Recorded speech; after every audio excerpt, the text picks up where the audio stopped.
Welcome to the live. Nice to have you here. And tonight's going to be a good night. It's always a good night when we're here on the show. But we've been lucky enough to have Ilona Philander join us. Ilona, how are you doing? I'm good, thanks, and you? No, I'm very well, thanks. It's great to get started now because we've got you quite the crowd puller because we've got a full house here today. So it's going to be interesting. Yeah, bringing back memories, eh? Having a full crowd. 100%. So, Alona, I'm going to jump straight into it. Our viewers have had to wait so long to hear from you. And Yeah.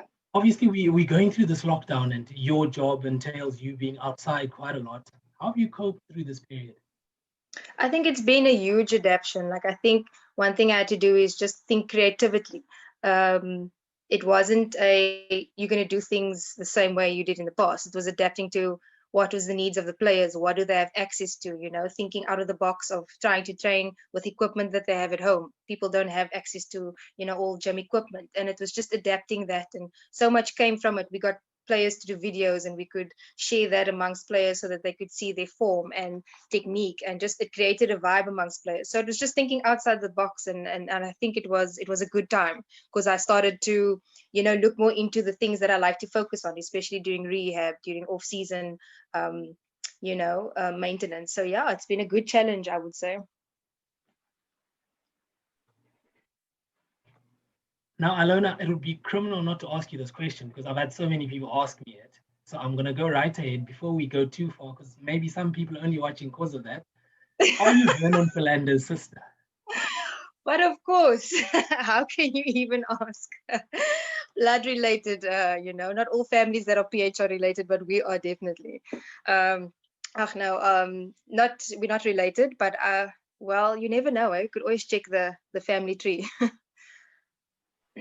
Oh, fantastic. I hope we haven't disappointed anyone with that answer. But look, we've got so much to get through tonight. But Ilona, anyone's watching, anyone's just tuned in, we've got Ilona Philander here, who is a wellness manager at UWC Cricket Club. And Ilona, you've done ladies varsity sports soccer, you've done youth cross country, you've done the Cape Epic. Sport, has that always been something you've been into? I think growing up, I was always involved with sport. I never pictured myself in a sporting environment, let alone cricket. But the opportunity presented itself. And I think just stepping into an environment where there's structure and support, it made it easier to just dive in and, help others. So I've always I've had a groan for helping others, especially in rehab, because I was exposed to family who was injured. And through first-hand experience with people that had operations and needed some assistance, I then had the passion, or yeah, I got the passion to want to work with in a sporting environment. And yeah, so it sort of evolved, and I would say you plan life one way and it takes you another. I could say I wanted to do physiotherapy, things didn't work out, but I'm still involved with rehab and I'm loving the variety that biokinetics is allowing me to work with. So yeah, it's been an amazing experience. Fantastic. And I'm told you made South Africa dance, but I don't want to jump into that right now because we've got so We'll much we keep want to that try for to get later. through. And tell me, Alona, your job title is a wellness manager. What does that entail as a wellness manager? Very daunting. A job description, I think that you need to keep your head on screwed on properly, because it's got a wide variety. And I think wellness just so much more promotes what biokinetics does, because we, want to improve quality of life. And wellness just has different pillars, which consists of strength and conditioning, nutrition, um, definitely vision. I mean, everything that's related to wellness that can improve someone's well-being. So it's working with different legs. And what I had to learn is firstly time management and working in an interdisciplinary setting, which has helped me grow as an individual. But also it allowed us to see that working in an interdisciplinary setting creates a better player in the end of the day. You can't be isolated to one. And where I fit in with my scope of practice, I will step in. And when it's time to refer, it's working with another healthcare professional, which then I learned more from, and players learn a lot about themselves as well. So wellness is such a it's such a holistic approach, which I think if you apply it in a sporting case or just general population, you will have improved quality of life. And that's what I've become so passionate about, as to promote wellness amongst, the border. And you speak about wellness as an aspiring athlete. Is it ever too early to start looking at that, the wellness of one being? No, I think the more you get it, you expose people to it at a younger age, the better. Because being in that supportive environment allows them to develop as an individual, but also as an athlete. And then you understand the facets of, if I'm feeling like this, I need to go to this healthcare professional. And you uplift a player because they understand their body so much more, working with different aspects of the wellness. So I think it's never too early. You obviously will do everything age appropriate, but if you expose people earlier, their performance will just be enhanced at a later stage. So yeah, laying that foundation is, I think, of importance. And the moment you talk about enhancing performance, any athlete will definitely get excited. And Ilona, I've sold you as a fitness and nutrition expert, and I've done you an injustice because, like you said, your scope is broad and it's wide. But the importance of good nutrition and fitness, how important is that in the life of an athlete? Essentially, I think that's your bread and butter, excuse the pun, but you would, with a good conditioning program coupled with a well-rounded diet, will in effect give you that effects that you're looking to have on and off the field. And I think it's important that we strive towards a healthy lifestyle, whether you are an athlete or whether you're just part of the general population, because with you'll get the benefits of your exercise through a very well balanced diet. And I think you can't out-train a bad diet, as they would say. So yeah, it really works well together, and you see and feel the difference in the end of the day. Now, I was actually going to ask you that. Can you out-train a bad diet? But you answered me before I've even asked. And Ilona, you say that a bad diet, does it mean that if you're an aspiring athlete or if you're a professional athlete, there's certain foods that you just have to stay away from? Yeah, definitely. You'd want to have the best effects at the end of the day. You want the benefits. So if putting something into your body is going to have sort of a negative effect on your long-term goal and performance, you're not necessarily going to go that route. I mean, we're all human. We have a cheat day, and as our dietitian would say, every 2 weeks you can have takeaways. But I think it's important to have that consistency, because in the end of the day, you'll get the results through performance. So yeah, I think professional athletes would definitely have a stricter diet. We know we're all human, like I said, having a beer or two after a game, and yeah, that's how it goes. But you would obviously choose wisely, because that's going to affect your performance in the end of the day. And just to include everyone who's going to get to watch this video, we don't just want to narrow it down to professional athletes who have access to dietitians and all of this. There will be individuals who are maybe on a tighter budget or are time pressed. Is it still possible to achieve a well-rounded, balanced diet? Yes, most definitely. And I think, I mean, even the dietitian that we work with, we try to look at, affordable meals. We know healthy food is quite expensive, but looking at things that is affordable, that you can work out a healthy, balanced diet according to your budget. And there's always access to, maybe a sponsor, or maybe just tweaking what you eat and where you buy, and saving, like buying at Food Lovers Market and getting combos for fruits and veg. So there are means and ways around it. And I mean, even for students that are looking for access to other healthcare professionals, you get universities that have students that provide these services. So there's always a way around things. Yeah. And you say that, I want to go back to a point that you made earlier, that the wellness component, it gets an athlete to perform as best as they can. And there's this talk now where you talk about supplements and steroids. What is your take on that? I would say, first and foremost, is to promote getting your basic nutrition and supplements from what you eat. That should be your first hand choice. And basically you get your carbs, your fats, and your protein, right? And I think if you look at the essential nutrients that you need, it's getting it from food. Because like a simple example is you can use a pre-workout if that's your choice, by reading, you know, through the ingredients, but you can get the same effect from yogurt and fruit before working out, from a slice of bread with chicken breast, so whole wheat bread, you know. So it's weighing out your options and seeing, okay, is this feasible to myself, and am I benefiting from it? Because you don't want to add more than what your body needs. So first hand would be to definitely go to food as your first point, and then seeing what is the supplements that I need, or something that I'm deficient in that would, you know, supplement would maybe be needed, or multivitamin to fill that gaps. Steroids obviously is classified as drugs, and in a sporting environment, they are prohibited in certain instances. But also the effects, because of its makeup and how it will affect your body, the long-term effects of it needs to be looked at. So I think when considering supplements, or it's to look at the ingredients, because once you see too many ingredients on the label, you know, I mean, this is completely processed. I'm not, you know, saying all supplements and things are bad. I'm just saying it's looking at what do I actually need and what does it entail, because you don't want something that's too processed and it has, you know, negative effects on you in the end of the day. So if you can get your things, your essential nutrients from food, let that be the first point.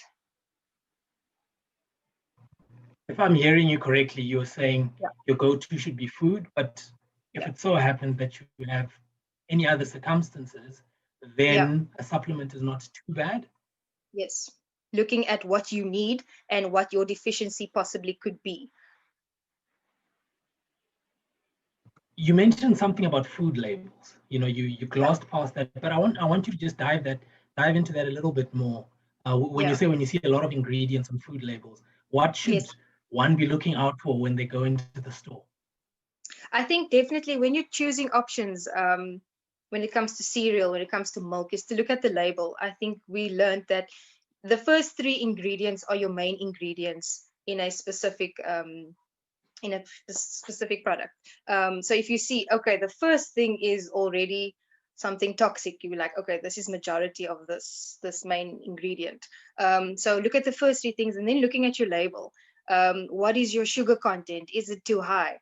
You look at your fat content, your protein, your carbs. What do you need? And am I getting this out of exhibit A or exhibit B? And then you weigh out your options. I think there's different ways to look at the grams per kilogram, and just understanding, is the sugar too high? Is this enough, you know, fat content? Is it what I want in terms of protein content? And that will help you make decisions in the foods that you eat.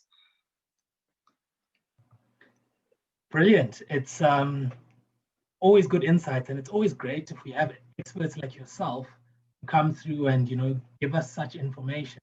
And in terms of fitness, Ilona, given that COVID is around, you've got gyms, limited access to gyms, what can people want to lead this healthy lifestyle be looking to do?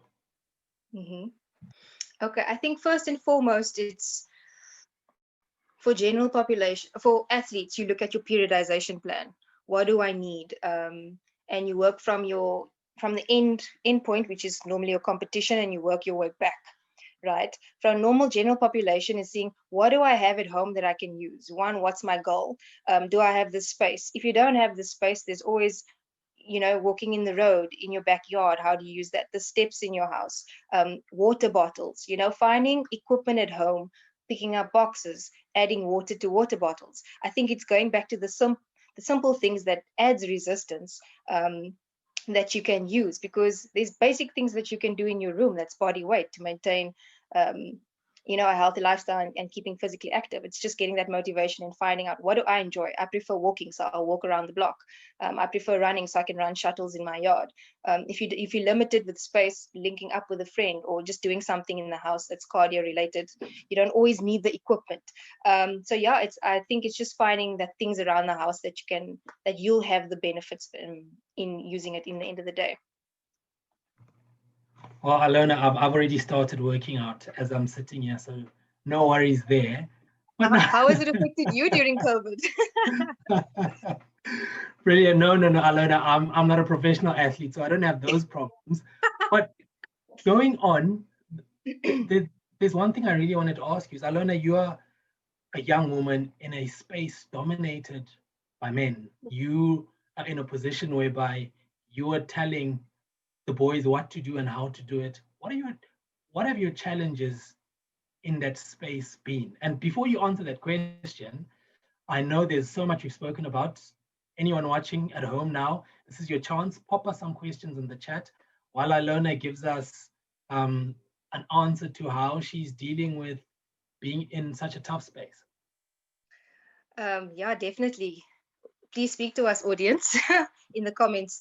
I think it was a very daunting thing approaching. I remember the first time we stepped in and we had to do testing with this big group of male players, and I just thought to myself, how am I going to do this? But I think I've grown up to be quite firm and getting things done. So I believe I have the personality to work with players. I think the biggest challenge is sometimes you work with the ego or the working in the gym with players where you possibly have to approach sensitive topics like your weight, and if I say you need to maybe take a lighter weight or your form, it's a challenge because how approaching men can be in that regard. So it's how you approach them, and it's understanding each individual and relating to that athlete. So yeah, I think it's been such an experience and a good one to be a woman in a male dominating setting and learning to sort of just stand firm on what I know, what I've learned, and applying that, and also meeting the needs of the individual. And once you sort of, and how I've learned to link with players is to see what are their needs and speak around that, because then you gain their trust. Because as a woman coming into a male dominating setting, they're like, you don't even gym, look at those, small arms. But it's understanding them and giving them that feedback. And then that's where you gain their trust, especially when I've done rehab. That's where, players have evolved in a sense, which is really good. I think one thing that really motivated me is when we went to Varsity Cup last year, and I was the only female biokineticists. All the other teams had females, but they were either physios or team managers. And that was just such an upliftment to see we can do the difference. It's just how you relate to people. And in the end of the day, they sort of your clients. So you need to give them the results. And yeah, it's just having that communication going and overcoming situations by each individual. Not everyone's the same. Some might talk a lot, others might not speak at all. And it's just relating to them on their level. Brilliant. And Ilona, just to give everyone context to this, Ilona Philander, wellness manager at UWC, a predecessor, Zane Webster, is someone who is with the Proteas women's team currently, and it shows you how knowledgeable people in a space are. So, Ilona, I'm just shifting over to the questions in the chat now. And I'm just scrolling through here. There's a question here from Amelia. Surprise, surprise. She's asking, what has been your best memory so far in the cricket setting? The best is, I think, I remember it was actually a user, and I think it was being next to the field, and the guys were just performing like on a whole different level. And I think experiencing that excitement and adrenaline and walking around the boundary and thinking, guys, you need to perform today. It's, we've got the ability. I think it was just seeing what we had built up preseason and seeing them perform on the field was such a good feeling. And to see them come back from injury and be able to go bowl with a full run up, and it's really rewarding to see when they achieve what they've set out for themselves. I think that's been one of the things that's quite uplifting, to see what you do and how they perform. I've got another question here that's popped up on the Zoom chat. I'm just keeping my eyes on the Facebook and on the Zoom chat. There's a question here that says, how has designing fitness programs had to shift in light of COVID? It's shifted completely. I think we tried to stay in over 4 to 8 week period, trying to see what was the needs of that phase of the periodization, given the fact that we weren't sure if and still not sure what's, the plans for the league. And I think it was just making it specific to what we normally do, but using home equipment, going back to basics. I think that was the most important. And just allowing guys to make sure that they're using the correct form. So it was adapting things to slowly building it up to a certain point and then maintaining from there. And like obviously taking into consideration that equipment is not accessible to everyone.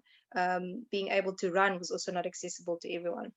So yeah, it was really a mind shift, and trying to think of different ways of doing cardio, different ways of doing strength work, body work, and we do something that's called prehab, and which is something we really invested in, because we just thought, most of the day you're laying around, sitting, being inactive. We need to get guys as fit as possible and trying to just keep them active for at least 3 times a week. And that was our goal during the COVID period. And you've mentioned prehab there, and I might want to jump to that, but there's a question in the chat that I just want you to have a go at, and it's interesting actually. It's from Chad Fortune. He's asked, who has been your toughest character to work with? Yeah, the person asking the question. Definitely himself. I think it was a big challenge. He came from back from an operation, and I think it was learning to gain that trust and knowing, okay, this is your process to get you where you need to be. And it's, I think it's personality clashes at times, and it's taking that break and saying, okay, I know what I need, I know what you need to do. Let's get back together and reach the end goal. So you work with challenging things all the time. I think even during testing, people will be like questioning, what you do, and you just go back to having that one-on-one chat with the individual and saying, okay, this is where we're at, put our differences aside, sort out the problem. So the person who asked the question, eh? You say that, Ilona, but I think you are discrediting yourself, because you are a part of his journey in getting him back on the field. And we've seen stuff on social media around the work you did with him, and it's a brilliant job. So it shows the value of individuals like yourself in a sports setting, doesn't it? Yeah, no, definitely. You do bump heads, and I think it's not a smooth process, and that it's frustration comes, especially with rehab, because a player wants to get back onto the field, and so much emotions comes out because what they want to do and what you requiring them to do. So it's just meeting halfway, bumping heads, and moving forward towards the end goal. Yeah.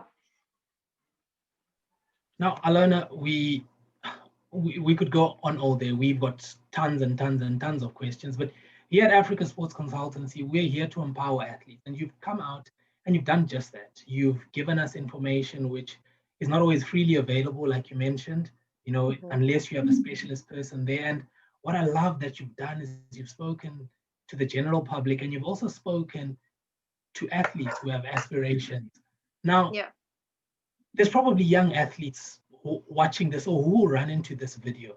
And we at Africa Sports Consultancy, we love to ask this question, because we always say, Ilona, when you look back at your previous years and with the knowledge you now have as a professional athlete or an aspiring professional athlete, what do you think you would have done differently? I think it's sitting down with the player from the beginning and saying and laying things out. I mean, we work with different individuals all the time, but I think it's just getting that game plan from the beginning. Sometimes it's difficult to follow through with that plan, but it's exposing them and explaining it, because once people understand why things are being done, it makes it so much easier to do it. And I think it's just I think what I would have done differently is the way I explained it. I think just sometimes putting things in layman's terms, because you might want to do certain things, and that's myself, and someone doesn't really understand why they need to do that. So I think it's just from the beginning explaining it and making them understand this is the why behind it to get you there. And that would it would smooth things out so much more. So much more. And Ilona, I know there's a couple more questions here on the chat, but I can't let you go away without answering this question. Ilona, there's a young girl sitting somewhere watching this video and thinking, wow, Ilona, in a male-dominated space doing well. What can you tell that young girl who has dreams and aspirations? Yeah, I think don't hold back. I think at times I doubted myself, and I think it's important to back yourself, what you've learned, what you know, and what you're still going to learn, and being open to correction and getting help from others. And if you don't know, ask. You don't need to know everything. I'm learning every day. And I think it's just to believe in yourself and to just, we have so much capabilities and abilities within ourselves, and it's doing that fully. It's being the best you, understanding yourself, because once you fully know how you operate in different situations, it's so much easier for you to give and stand firm in where you need to make a difference. So I also believe it's not always about you. It's about what um, the person that you're working with needs, and it's meeting that needs, that is rewarding in the end of the day. So I think it's just believing yourself. Really, you need to hustle, and expose yourself as well to as much as you can. I think that's, I mean, I worked and I studied at the same time, and it's just not limiting yourself to just a one narrow road.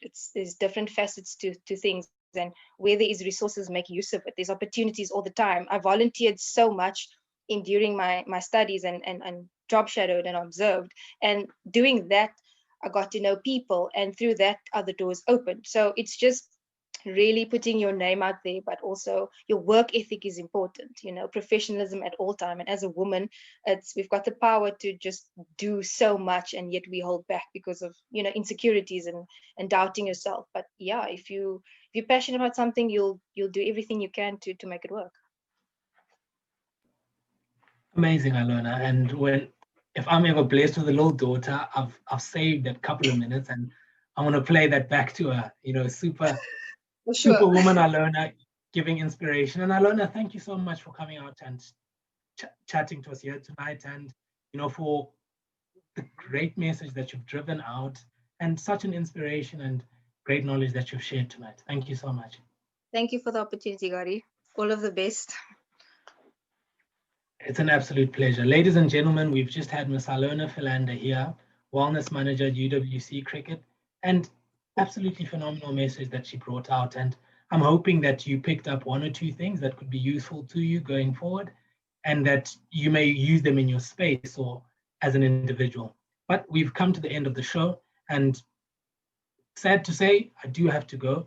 But again, next week, same place, same time. Let's remember, COVID is still a reality. It is still out there. So keep looking after your loved ones. Keep sanitizing those hands. And until next week, it's goodbye from me.